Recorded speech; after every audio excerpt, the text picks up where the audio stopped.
और यूपी के लिए भाजपा के 3 चरण के उम्मीदवारों के नाम तय किए जा चुके हैं, ये बड़ी जानकारी है। कल दिल्ली में केंद्रीय चुनाव समिति की बैठक में नाम तय हो चुके हैं।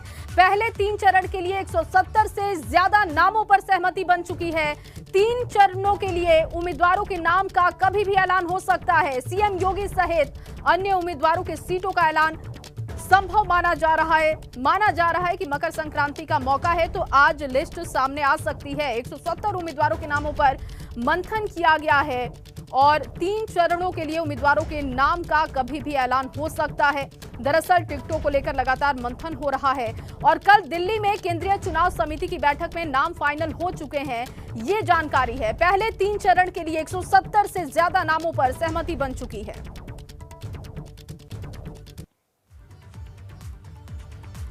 तो संक्रांति पर चुनावी क्रांति देखने को मिल सकती है और भाजपा कर सकती है पहली लिस्ट जारी। अब इससे जुड़ी कुछ जानकारी भी आपको ग्राफिक्स के जरिए देते हैं। देखिए 172 उम्मीदवारों पर सहमति बन चुकी है, ये जानकारी है। पहले 3 चरण के उम्मीदवारों की लिस्ट जारी हो सकती है। सीएम योगी समेत बड़े चेहरों का ऐलान संभव माना जा रहा है कि अयोध्या सीट को लेकर जो चर्चाएं हो रही थी, मुख्यमंत्री उस सीट से चुनाव लड़ सकते हैं और ये तय भी किया जा चुका है। कई विधायकों का टिकट भी कट सकता है, इस बात की भी जानकारी है। और इसके मद्देनजर अगर हम देखें तो लगातार भागम भाग की स्थिति भी भारतीय जनता पार्टी में देखने को मिल रही है। कई विधायकों की सीट भी बदली जा सकती है। रणनीति जो इस वक्त सामने आ रही है भारतीय जनता पार्टी की, उसके मुताबिक कईयों का टिकट कट सकता है और कई विधायकों की सीट भी बदली जा सकती है। अनु का रुख करेंगे। बिल्कुल जया, और ज्यादा जानकारी के लिए अब रुख कर लेते हैं अविनाश तिवारी का। हमारे संवाददाता दिल्ली से जुड़ चुके हैं। अविनाश, पहले फेज के लिए लगभग सभी पार्टियों ने अपने पत्ते खोल दिए हैं। बीजेपी कब तक लिस्ट जारी कर सकती है और क्या कुछ संभावना है इसकी लिस्ट को लेकर?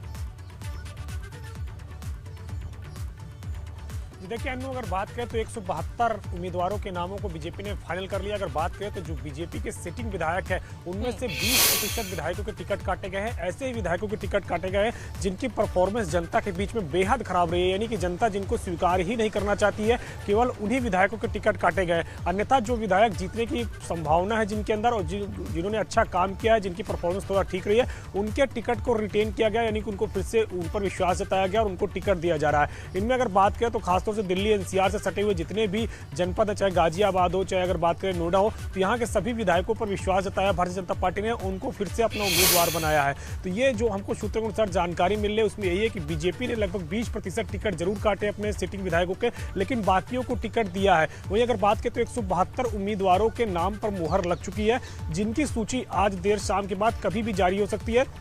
चूंकि आज मकर संक्रांति का त्यौहार है जिसे भारतीय जनता पार्टी काफी उत्साह के साथ मनाती है और लिहाजा आज शाम के बाद कभी भी भारतीय जनता पार्टी अपनी लिस्ट आउट कर सकती है। आज से ही नामांकन शुरू है, 21 जनवरी तक पहले फेज का नामांकन होगा। तो बीजेपी ने अपनी पूरी तैयारी के लिए पहले 3 फेज के जितने भी उम्मीदवार हैं उनके नाम पर अंतिम मुहर लग चुकी है और बाकी अन्य नामों की भी स्क्रूटनी कर ली गई है जिनपे अंतिम मुहर बाद में लगेगी। लेकिन 172 उम्मीदवार ऐसे हैं जिनके नाम पर मुहर लग चुकी है। बीजेपी आज शाम के बाद अपनी कभी भी सूची जारी कर सकती है। ठीक अविनाश, काफी समय लग रहा है उत्तर प्रदेश की सूची आने में। ऐसे में क्या कुछ खास नाम या सीटें हैं जिन पर ज्यादा ध्यान दिया जा रहा है या जिस पर ज्यादा चर्चा हो रही है?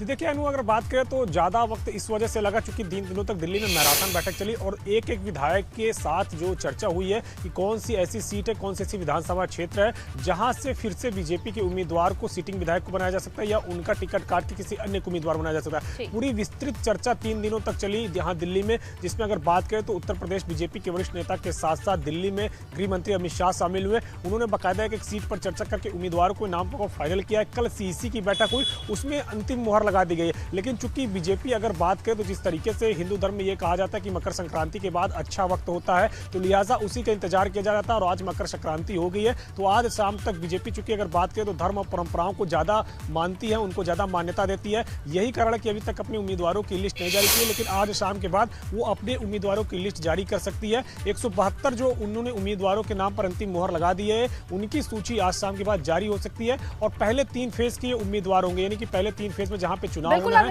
और देखिए ये उम्मीद और भी आज ज्यादा बढ़ रही है क्योंकि समाजवादी पार्टी ने कल अपने पत्ते खोल दिए हैं, तो ऐसे में आज भारतीय जनता पार्टी भी अपने पत्ते खोल सकती है। बहुत शुक्रिया आपका तमाम जानकारी के लिए।